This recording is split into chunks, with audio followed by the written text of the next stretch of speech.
అదే RTV app వార్తల్ని క్షణాల్లో చదివే అవకాశం ఉంటుంది. ఒక న్యూస్ పేపర్, ఒక టెలివిజన్ ఛానల్ మీ చేతుల్లో ఎప్పుడూ ఉంటాయి.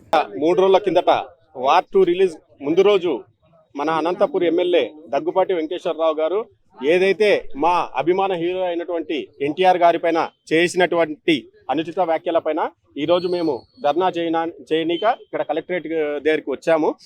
ఇక్కడ మాకు ఉండే డిమాండ్ ఒకటే, ఎవరైతే ఎన్టీఆర్ గారి పైన విమర్శ చేసినారో ఎమ్మెల్యే గారిని టీడీపీ పార్టీ వెంటనే సస్పెండ్ చేయాలి. చంద్రబాబు గారు, లోకేష్ గారు దీనిపైన దృష్టి పెట్టి పార్టీకి నష్టం కలిగించేటువంటి ఇటువంటి వ్యాఖ్యలు నెక్స్ట్ పునరావృతం కాకుండా, పార్టీకి చెడ్డ పేరు రాకుండా ఇటువంటి ఫస్ట్ టైం ఎమ్మెల్యే అయినటువంటి వెంకటేశ్వరరావు గారిని వెంటనే సస్పెండ్ చేసి ఆయనకు రాజకీయాల్లో కొనసాగే అర్హత లేదు.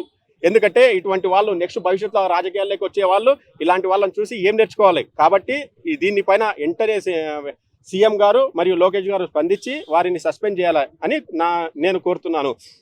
పార్టీ ఎన్టీఆర్ అభిమానులు వేరు కాదు. పార్టీ ఎప్పుడైనా ఎన్టీఆర్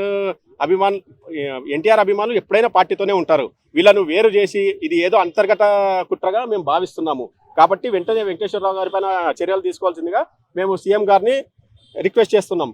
అదేవిధంగా వెంకటేశ్వరరావు గారు బహిరంగంగా క్షమాపణ చెప్పకపోతే next state wide NTR fans తలబెట్టినటువంటి కార్యక్రమాలకు అతను బాధ్యులు అవుతారు.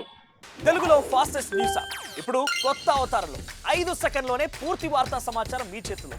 సోషల్ మీడియా ట్రెండ్స్ మీ కళ్ళ ముందుకే live TV and voice search ఆప్షన్స్తో ఇప్పుడే డౌన్లోడ్ చేయండి. యాప్ లింక్ డిస్క్రిప్షన్లో ఉంది.